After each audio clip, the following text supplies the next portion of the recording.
Welcome back to day 4 of Brioche week here at the Unapologetic Knitter. Today we're going to be talking about brioche in the round using 2 colors. If you played along with us yesterday in the 1 color, the first row is going to look very similar. It's going to be our setup round. I've got my marker in place and I've cast 80 stitches onto my circular needle. As I mentioned yesterday, you're more than welcome to use DPNs and cast on fewer stitches. I just don't do well with DPNs.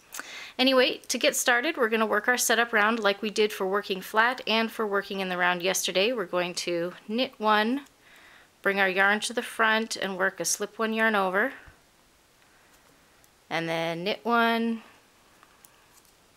bring our yarn to the front and work a slip 1 yarn over. We're going to do that all the way around to the end of the round.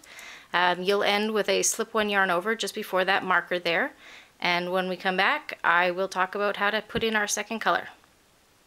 Okay, so here I am at the last stitch of the setup round. I'm going to work my slip 1 yarn over as that last stitch and slip my marker. What we've got happening now is we're going to add our second color. What's really cool about working brioche in the round is by using that second color, it actually becomes an indicator of what round you need to work. So for example, our setup round is worked using this Saffron. Our second round will be used working the Aqua, and it's actually going to be a brioche purl round. So now every time you switch rounds, you're going to switch colors, but it also means you're going to switch stitches that you use. So we're going to join our Aqua here, and I'm just going to note that when you're working brioche in the round, I recommend you carry your colors up loosely on the inside rather than cutting them each round. You'll just save yourself a lot of heartache and a lot of yarn.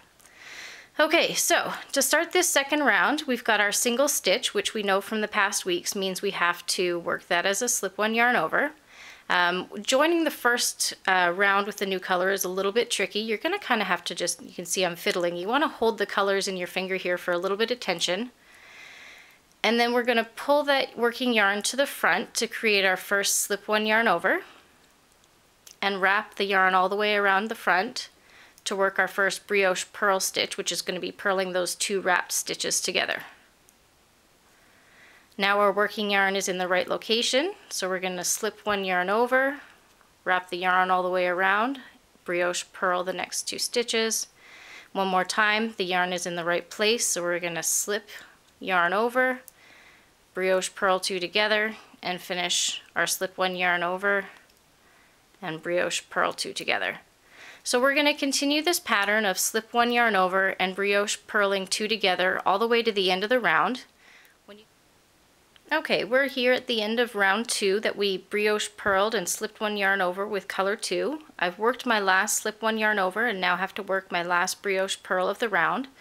So I'm going to bring my working yarn to the front and carefully brioche purl these last 2 stitches together, keeping in mind that one of those is the wrapped stitch from the end of the last round, and it's kind of loose because it was from the color 1, which we now are going to need to use. We're going to move our working yarn from that final brioche purl just to the back of the work and pick up color 1 again. We've got a lot of dangling threads here. Just try and keep track of them. I try to snug them down in my fingers.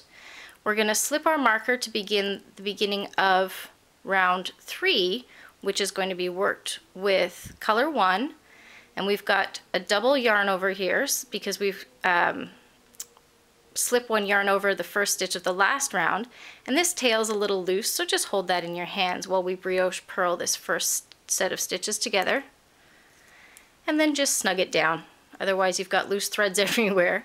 And then we're going to work this round much like we worked round 1. We're going to do our brioche knit as our first stitch. We're going to bring our working yarn to the front, slip 1 yarn over, knit 2 together or brioche knit, bring our working yarn to the front to work our slip 1 yarn over, brioche knit, slip 1 yarn over, brioche knit, bring our working yarn to the front and slip 1 yarn over. So we're going to work that all the way around to the end of the round, just like we did with our brioche purl, except obviously we're going to be working our brioche knit followed by a slip 1 yarn over. So your last stitch is going to be a slip 1 yarn over at the end of the round. And then the next round we're going to start by picking up color 2 and working a slip 1 yarn over to start the round, which means we have to bring our working yarn under the needle, and then followed by a brioche purl. So I'll work to the end of this round and we'll go over the beginning of a brioche purl round one more time, and then I'll knit a few rounds and we can look at brioche in the round with 2 colors when it's finished. Okay, here we are at the end of the brioche knit round using color 1. I just need to work my last slip 1 yarn over, so I'm going to bring my working yarn to the front and work that last slip 1 yarn over. At this point we're going to need to transition to color 2 to work the next brioche purl round. But because we're not pulling this around to the front to work a brioche stitch in the next round, we just want to tuck it behind and pick up color 2, creating a small twist, if you will. So I'm picking that up from underneath color 1 so that they're crossed and locked in place for this next round. So I'm going to slip my marker, and because we've got a single stitch, we know we need to work that as a slip 1 yarn over, but we also know that this is a brioche or a purl round, so we're going to need to bring this working yarn color 2 to the front and underneath that front needle to create the yarn over for our slip 1. We're now going to bring that all the way to the front of the work to work our brioche purl stitch. So now when you turn the work, you do truly have color 1 locked in behind color 2, so that when you come to the end of the round and need to work your final brioche purl 2 stitches, you've got that color locked in. So picking up color 2 again, which I've now lost, there we go. We're going to work in our slip 1 yarn over brioche purl around to the end of this round. Because we've got our color in the right place, we're going to slip 1, brioche purl 2 together without dropping the stitch. There we go. Slip 1, brioche purl 2 together.